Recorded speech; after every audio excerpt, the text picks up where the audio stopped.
ഇതാണ് ഇങ്ങനെ ഒരു സമൂഹം, ഇങ്ങനെ ഒരു വിശ്വാസം, ഇങ്ങനെ ഒരു ആരാധനാകർമ്മം. അതായത് കഴിഞ്ഞ ഒരു വർഷം എന്ന് പറയുന്നത് യുദ്ധത്തിൻ്റെ വർഷമായിരുന്നു.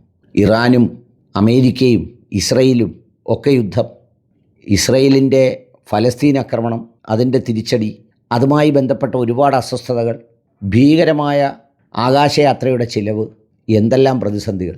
1,95,00,000 പേരാണ് കഴിഞ്ഞ വർഷം ലോകത്ത് ഒരു സ്ഥലം സന്ദർശിച്ചത്. ആ സ്ഥലം സൗദി അറേബ്യയിലെ മക്കയാണ്. എന്തിനാണ് ഈ 1,95,00,000 പേർ അവിടെ സന്ദർശിച്ചത്? എന്തെങ്കിലും തരത്തിലുള്ള രസാനുഭൂതികൾ ആസ്വദിക്കുന്നതിന് വേണ്ടിയാണോ? കാഴ്ചകൾ കാണുന്നതിന് വേണ്ടിയാണോ? അല്ലെങ്കിൽ മറ്റെന്തെങ്കിലും വ്യാപാരത്തിനോ വിപണനത്തിനോ വേണ്ടിയാണോ? അല്ല. അവിടെ വന്നു പോയവർ ലബൈക്ക് അല്ലാഹുമ്മ ലബൈക്ക്, നാഥൻ്റെ വിളിക്ക് ഉത്തരം നൽകി ഞങ്ങളിതാ എത്തിയിരിക്കുന്നു എന്ന് പറഞ്ഞ ഒരു നിവേദക സംഘത്തിൻ്റെ ഭാഗമായി എത്തിയതാണ്. എന്ന് വിളിച്ചതിന് പോയതാണ്. നൂറ്റാണ്ടുകൾ ഒത്തിരി അപ്പുറം നിന്നൊരു നിശബ്ദമായ മരുഭൂമിയിൽ നിന്നൊരു പ്രവാചകൻ മനുഷ്യരെ, ആത്മാക്കളെ അങ്ങോട്ട് ക്ഷണിച്ചതിന് പകരമായി ഇന്നും പോയിക്കൊണ്ടിരിക്കുകയാണ്.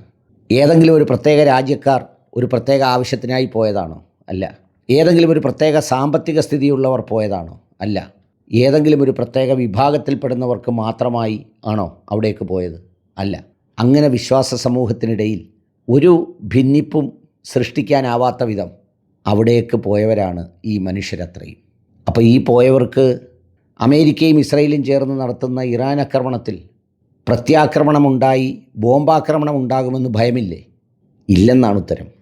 അവർക്ക് ആ ഭയത്തിനും മീതെയാണ് ആ വിശ്വാസമെന്നാണ് ഉത്തരം. അവിടേക്കാണ് ഇത്രയും മനുഷ്യർ പോയത്. 1,80,00,000 പേർ പോയത് ഉംറയ്ക്കാണത്രേ. 15 ലക്ഷം പേർ ഹജ്ജിനും പോയി. ഇന്തോനേഷ്യ, പാകിസ്ഥാൻ തുടങ്ങിയ രാജ്യങ്ങളിൽ നിന്നാണ് ഏറ്റവും കൂടുതൽ ആളുകൾ പോയത്.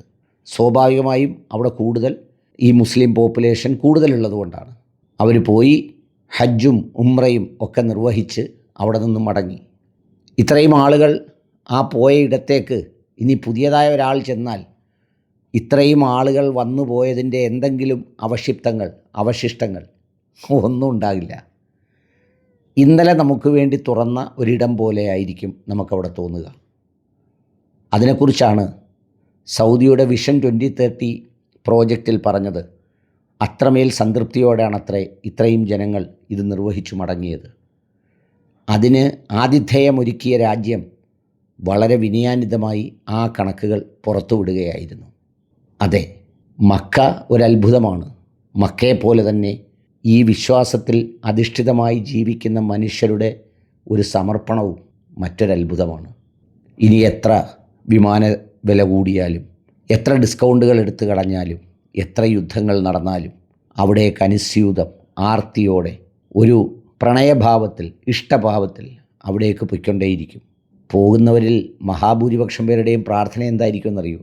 അവിടെ വെച്ച് മരിക്കാൻ ഒരവസരം കിട്ടുക എന്ന മഹാഭാഗ്യം ലഭിച്ചിരുന്നെങ്കിൽ എന്ന ചിന്തയാണ്. അതിനെയാണ്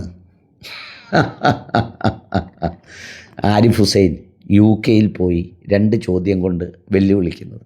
കഷ്ടം.